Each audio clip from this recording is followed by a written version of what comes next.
bien-aimés amis de Jésus, ce matin nous sommes dans cette présence du Seigneur et nous sommes rassemblés au nom du Père et du Fils et du Saint-Esprit. Amen. Alors amis de Jésus, ce matin, je suis dans la joie d'être dans cette présence du Seigneur avec toi et je voudrais que de là où tu es, quelle que soit ta position, je voudrais que tu commences à dire merci à Jésus.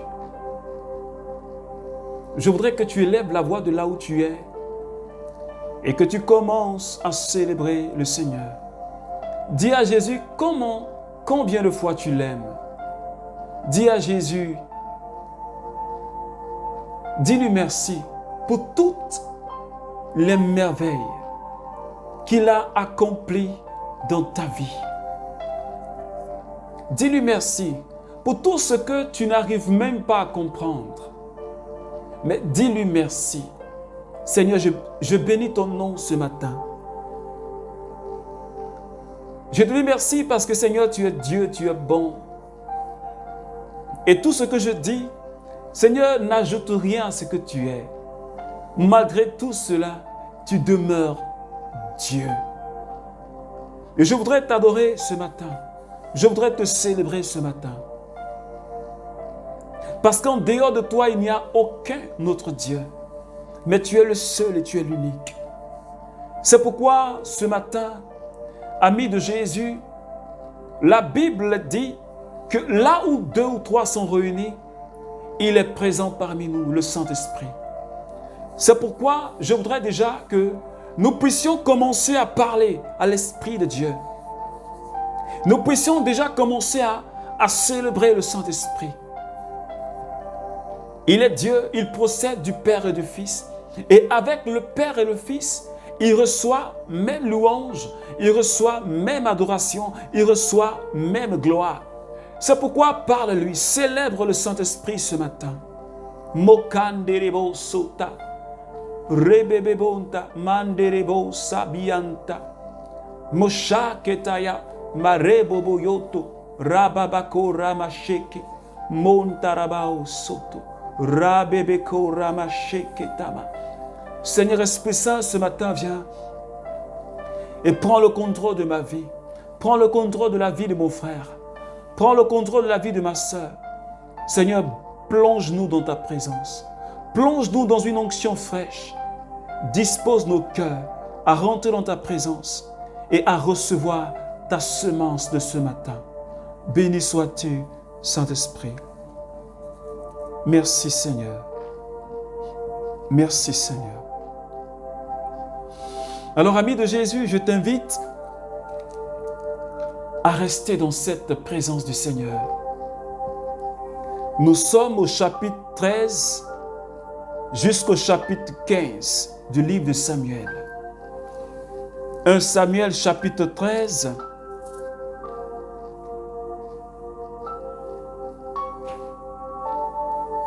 Saül était encore à Gilgal et derrière lui, le peuple tremblait. Il attendit 7 jours de rendez-vous fixés par Samuel. Mais Samuel ne vint pas à Gilgal. Le peuple, quittant Saül, se dispersa. Saül dit: amenez-moi l'holocauste et les sacrifices de communion, et il offrit l'holocauste. Comme il achevait d'offrir l'holocauste, voici que Samuel arriva. Saül sortit à sa rencontre pour le saluer, et Samuel dit: qu'as-tu fait? Saül dit: quand j'ai vu que le peuple me quittait et se dispersait, que toi-même tu ne venais pas au rendez-vous fixé et que les Philistins étaient rassemblés, je me suis dit, maintenant, les Philistins vont descendre sur moi à Gilgal. Je n'aurai pas à peser la face de Yahvé. Samuel dit à Saül: tu as agi en insensé. Mais maintenant, ta royauté ne tiendra pas. Yahvé s'est cherché un autre selon son cœur. Parole du Seigneur. Alors, bien-aimés amis de Jésus, hier nous avions vu le conseil que Saül a donné à Israël et à son roi Saül, leur disant de craindre le Seigneur et de le servir sincèrement. Cela veut dire marcher selon la parole du Seigneur. Alors ce matin, les Philistins se sont levés. Ils ont formé une armée. Ils étaient nombreux. Ils étaient nombreux. Plus nombreux que les soldats israélites. Alors, Samuel avait donné à Saül d'attendre 7 jours. Et Saül, dans son impatience, parce qu'il a vu que le peuple était en train de se retirer, les gens étaient apeurés, les gens ils étaient vraiment désemparés devant le nombre de l'armée des Philistins. Ils ont commencé à avoir peur. Alors, Saül a offert l'holocauste de sacrifice. Alors, pendant qu'il était en train d'offrir ce sacrifice, Samuel est arrivé. C'était toujours le 7e jour d'attente, mais il était impatient. Et il a dit, tu as agi en insensé, tu n'as pas gardé le commandement de Yahvé, ton Dieu. Il dit, tu as agi en insensé. Tu n'as pas gardé le commandement du Seigneur. Et ta royauté ne tiendra plus. Saül avait commencé à désobéir à Dieu, malgré les conseils que Samuel lui a donnés.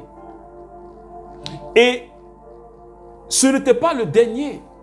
Il y a eu encore une autre bataille. Au chapitre 15, la guerre contre les Amalécites.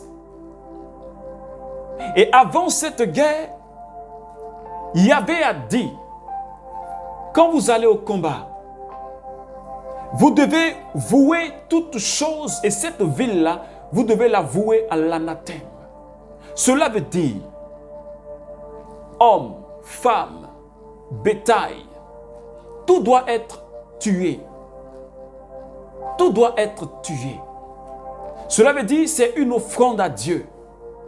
Mais quand Saül est parti dans cette bataille avec les Amalécites, ils ont vaincu Amalek. Mais qu'est-ce qui s'est passé?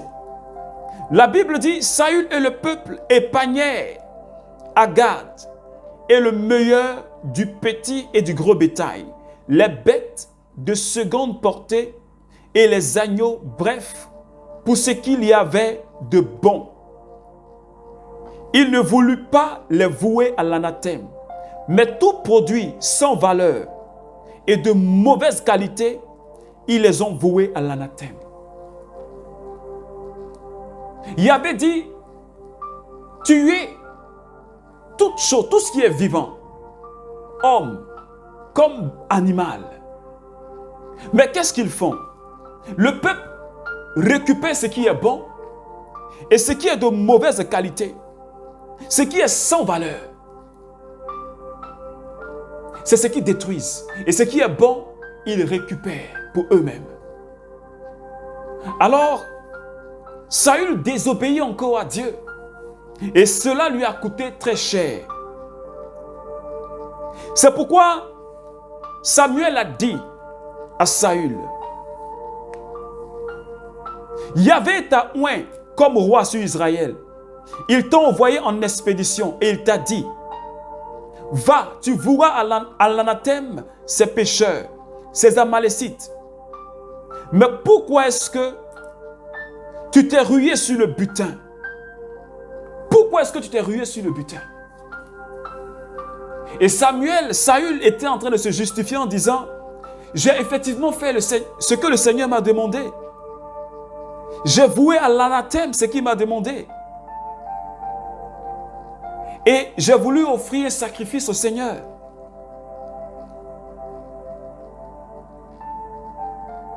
Et c'est pourquoi j'ai laissé le peuple prendre le bétail.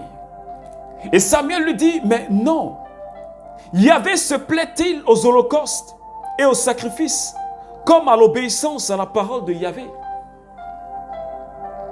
Ce que le Seigneur nous demande de faire, c'est ce qu'il faut faire. Parce que Yahvé n'a pas dit à Saül, il faut prendre le bétail pour m'offrir cela en sacrifice. C'est vrai, c'est un acte d'adoration à Yahvé. Mais ce n'est pas ce que Yahvé a dit. Il fallait marcher selon et strictement selon ce que Dieu avait dit. Mais lui, il avait voulu faire plaisir au peuple. Quand Dieu t'appelle, quand Dieu t'établit, ce n'est pas pour faire plaisir au peuple. Ce n'est pas pour faire plaisir à une personne que je prêche l'évangile. Ce n'est pas pour faire plaisir à un peuple, à une personne que Saül a été consacré roi. Ce n'est pas pour plaire à quelqu'un que tu sers Dieu. Ce n'est pas pour plaire à ton responsable. Pour lui faire croire que tu es toujours présent à la prière. Pour lui faire croire que lorsqu'on te dit de faire telle chose, tu le fais. Ce n'est pas pour faire plaisir à une personne, mais c'est pour plaire à Dieu. C'est pour plaire à Jésus que nous servons le Seigneur. C'est un acte d'adoration à Dieu. Et Saül n'a pas obéi. Et Dieu l'a rejeté. Dieu l'a rejeté. Dieu l'a rejeté. Parce qu'il a désobéi. Il n'a pas marché selon ce que le Seigneur lui a dit. Il a été rejeté. Et la Bible dit, parce qu'il a commencé à demander pardon à Samuel, il dit, va et plaide pour moi devant Yahvé. Et Samuel lui dit, je ne reviendrai pas avec toi. Puisque tu as rejeté la parole de Yahvé, Yahvé t'a rejeté. Tu n'es plus roi d'Israël. Tu n'es plus roi d'Israël. Ami de Jésus, est-ce que tu vois avec moi où est-ce que la désobéissance à la parole de Dieu peut nous envoyer? Les conséquences de la désobéissance à la volonté du Seigneur. C'est pourquoi Saint Paul a dit dans sa parole, il dit, je traite durement mon corps pour ne pas qu'après avoir prêché, qu'après avoir servi, je sois disqualifié. Parce que toi et moi, nous pouvons être disqualifiés si nous ne faisons pas la volonté du Seigneur. C'est pourquoi Jésus a dit en Matthieu chapitre 7, il ne s'agit pas de dire Seigneur, Seigneur, pour entrer dans le royaume de Dieu, mais il faut faire la volonté de mon Père. Et Saül a rejeté la parole du Seigneur. Il a rejeté ce qui était bon pour faire plaisir au peuple, parce qu'il avait peur du peuple. Et il s'est fait éliminer. Il a été disqualifié. Il a été rejeté par Dieu. Et l'Esprit du Seigneur l'a quitté. Lorsqu'on verra dans la suite des événements, l'Esprit de Dieu l'a quitté et c'est un démon qui l'habitait. Alors, le petit David était obligé de jouer à la harpe pour l'apaiser. L'Esprit de Dieu l'a quitté. C'est pourquoi Samuel n'est pas resté avec lui. Il dit, je ne peux pas rester avec toi parce que tu n'es plus roi. Parce que tu n'es plus roi. Dieu ne te reconnaît plus. C'est pourquoi je nous demande, amis de Jésus, d'obéir au Seigneur. Pour que Dieu nous reconnaisse. Pour que l'Esprit de Dieu soit toujours sur nous. Parce que si nous désobéissons, le Saint-Esprit, non seulement nous l'attristons, mais il nous quitte. Nous n'avons plus la main de Dieu sur nous. Comme le dit le livre de sagesse en son chapitre 1. L'Esprit de Yahvé, l'Esprit de Dieu, celui-là même qui est l'éducateur des enfants du Seigneur. Lorsque nous vivons dans l'hypocrisie, lorsque nous vivons dans le mensonge, lorsque nous vivons dans la désobéissance à la parole de Dieu, lorsque nous traînons dans les choses de ce monde, il nous quitte. Et nous n'avons plus le mandat de Dieu. Nous n'avons plus, la protection du Seigneur. Nous sommes livrés à nous-mêmes. Et Saül a été rejeté. Alors si toi et moi, nous ne voulons pas être rejetés, il nous faut marcher dans l'obéissance à la volonté de Dieu. Je t'invite, moi-même je m'invite, recherchons la volonté de Dieu. Marchons selon la parole du Seigneur. Alors si tu écoutes, si tu entends ce message, ne ferme pas ton cœur. Pour ne pas que nous soyons rejetés comme Saül a été rejeté. Obéissons à la parole. N'ayons pas un cœur dur comme Pierre. N'ayons pas un cœur dur comme la pierre. Mais que notre cœur soit apte à recevoir le message et à marcher selon la parole. Pour ne pas qu'au dernier moment, on soit rejeté. Alors, bien-aimé, ce matin, je t'invite à prier avec moi et à demander au Seigneur la grâce de rester dans la volonté du Seigneur. Parce qu'il y a des actes que nous pouvons poser qui nous disqualifient automatiquement.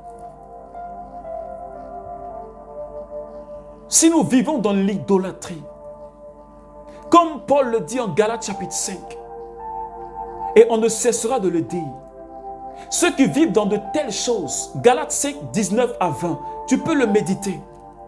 Ceux qui vivent, qui pratiquent la débauche, qui pratiquent la fornication, l'idolâtrie, la fourberie, l'hypocrisie, le mensonge, la fausseté.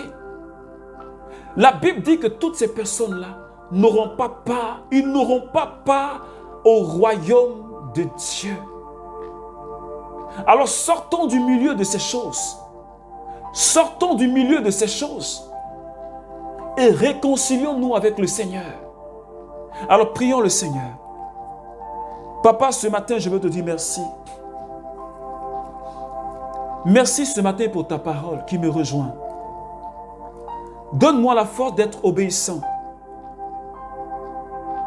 de respecter tout ce que tu me demandes de faire. Donne-moi la force, Seigneur. Aide-moi à m'éloigner, à ne pas te servir pour faire plaisir à une personne. Mais donne-moi la force de ne faire plaisir qu'à toi seul, Jésus. Parce que Saül a voulu faire plaisir au peuple. Il a eu peur du peuple et il s'est écarté de ton chemin. Seigneur, donne-nous cette force à ne regarder que toi seul, à ne vivre que pour toi seul et non pas pour un homme. Accorde-nous cette grâce par ton Esprit Saint, au nom de Jésus. Merci Seigneur. Alors, amis de Jésus, j'ai été heureux d'être avec toi ce matin. Alors que Dieu nous bénisse, que Dieu nous donne la force de ne pas chercher à faire plaisir à un homme dans le service de Dieu. Faisons plaisir à Jésus seul. C'est lui qui nous a appelés et non pas les hommes. Alors que Dieu nous bénisse, qu'il nous donne la force de faire sa volonté. Au nom du Père et du Fils et du Saint-Esprit. Amen.